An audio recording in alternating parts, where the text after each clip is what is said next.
So hello kid lovers and welcome back to my channel. So guys finally वो moment आ ही गया है जिसका हम इतने एपिसोड से वेट कर रहे थे।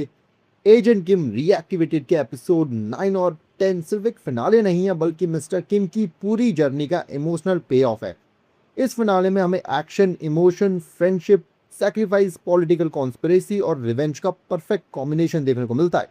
लेकिन सबसे बड़ा सवाल यही था कि क्या मिस्टर किम फाइनली अपनी बेटी मिंजाई के साथ एक नॉर्मल लाइफ जी पाएगा?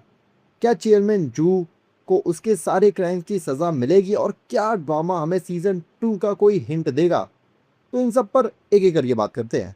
एपिसोड 9 एग्जैक्टली वहीं से स्टार्ट होता है जहां पिछला एपिसोड खत्म हुआ था। मिस्टर किम के पास कोई ऑप्शन नहीं बचता और वो मोल क्रिकेट को खुद को और री को नॉर्थ कोरियन एजेंट के हवाले करने के लिए रेडी हो जाता है। पहली नजर में लगता है कि मोल क्रिकेट ने सबको बिट्रे कर दिया है, लेकिन राइटर्स यहाँ एक बड़ा ट्विस्ट लेकर आते हैं। हमें पता चलता है कि मोल क्रिकेट असल में डायरेक्टर जैंग के सीक्रेट ऑर्डर्स को फॉलो कर रहा था एंड उसका असली मिशन था नॉर्थ कोरियन डिफेक्टर्स री को सेफली रिकवर करना और उसके पास जो मिसाइल इंटेलिजेंस की इंफॉर्मेशन है वो साउथ कोरिया तक पहुंचाना।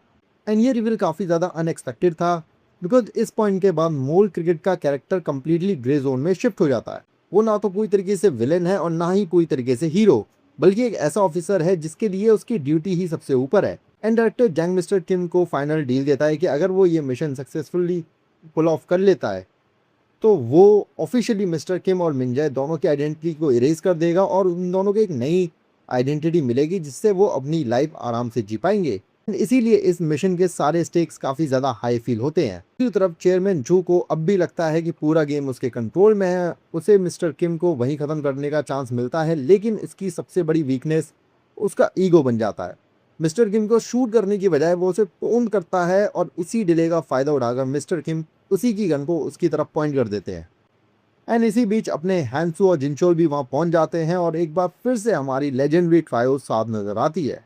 एंड इसके बाद स्टार्ट होता है फिनाले का सबसे बड़ा एक्शन सीक्वेंस। मिस्टर किम, हैंसू, जिनचोल, सेंगा और मिस्टर लिम मिलकर चेयरमैन जू को रिसोर्ट में एक रेस्क्यू मिशन ऑपरेशन लॉन्च करते हैं।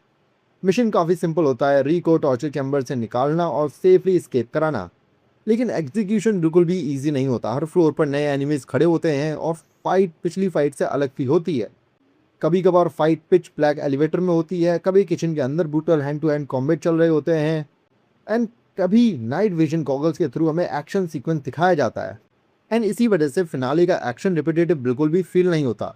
एंड स्केप के दौरान कैंग सेओंग उनका रास्ता रोक लेता है। ये वही कैरेक्टर है जो अपने भाई योंग गोन की मौत का बदला लेना चाहता था।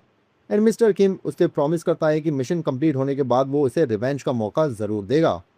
लेकिन एग्जैक्टली जब लगता है कि मिशन सक्सेसफुल हो गया है तब चेयरमैन जू अपना सबसे डेंजरस मूव खेलता है। वो हैंसू और जिनचोल के बच्चों को किडनैप कर लेता है और उनके सामने एक इम्पॉसिबल कंडीशन रखता है कि या तो तुम दोनों मिस्टर किम को मार दो या फिर मैं तुम्हारे बच्चों को तुम्हारी आंखों के सामने मार दूंगा।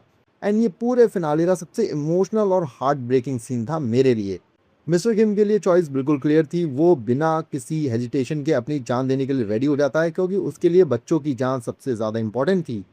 लेकिन हैंसो और जिंचोल अपने दोस्त को मार ही नहीं पाते। तीनों के एक्सप्रेशंस, उनका पेन और उनकी फ्रेंडशिप इस सीन को सीरीज का सबसे बेस्ट इमोशनल मूवमेंट बना देती है। एंड इसी इमोशनल मूवमेंट के बीच राइटर्स एक ब्रिलियंट टीम वर्क सीक्वेंस दिखाते हैं। मिस्टर किम एक सिग्नल देता है और हैंसू और जिंचोल उसे केज की साइड से जोर से पुश कर देते हैं। केज टूट जाता है और तीनों मिलकर चेयरमैन जू को ओवर पावर कर देते हैं।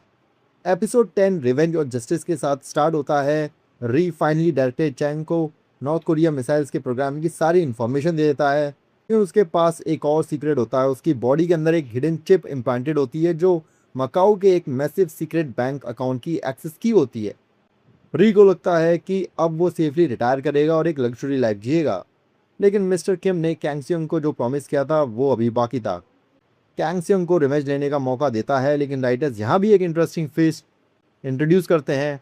कैंग सेओंग री को मारता नहीं है बल्कि वो उसकी बॉडी से चिप निकालकर उसे नॉर्थ कोरियन बीच पर छोड़ देता है। एंड मेरे हिसाब से ये उसके लिए डेथ से भी बड़ी सज़ा है। एंड उधर चेयरमैन जो कि पूरे एम्पायर क्रैश हो जाता है। डायरेक्टर जैंग और गवर्नमेंट ऑफिशियल्स उसके पॉलिटिकल करप्शन को एक्सपोज कर देते हैं। उसकी डॉटर हीरी भी अरेस्ट हो जाती है और उसकी सारी पावर चली जाती है। लेकिन राइटर्स ने क्लाइमेक्स को और भी ज़्यादा सेटिस्फाइंग बना दिया जब गोल्डन टीथ अचानक वापस आता है और लाइव कैमरा के सामने चेयरमैन जू को स्टैप कर देता है।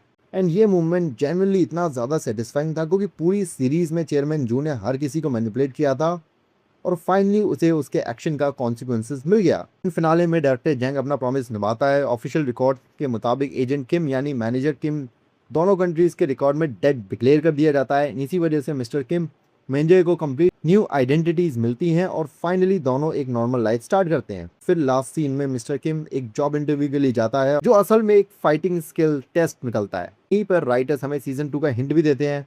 तो ओवरऑल इसके ड्रामा की बात करें तो मुझे एजेंट किम रीएक्टिवेटेड काफ़ी ज़्यादा पसंद आया। बाकी अगर तुम लोगों ने ये ड्रामा देख लिया है तो तुम मुझे कमेंट करके बताना कि तुम्हें ये ड्रामा कैसा लगा। एंड अगर तुम लोगों ने नहीं देखा है तो मैं हाईली रिकमेंड करूंगा कि तुम लोग इस ड्रामा को एक बार तो जरूर से देखो।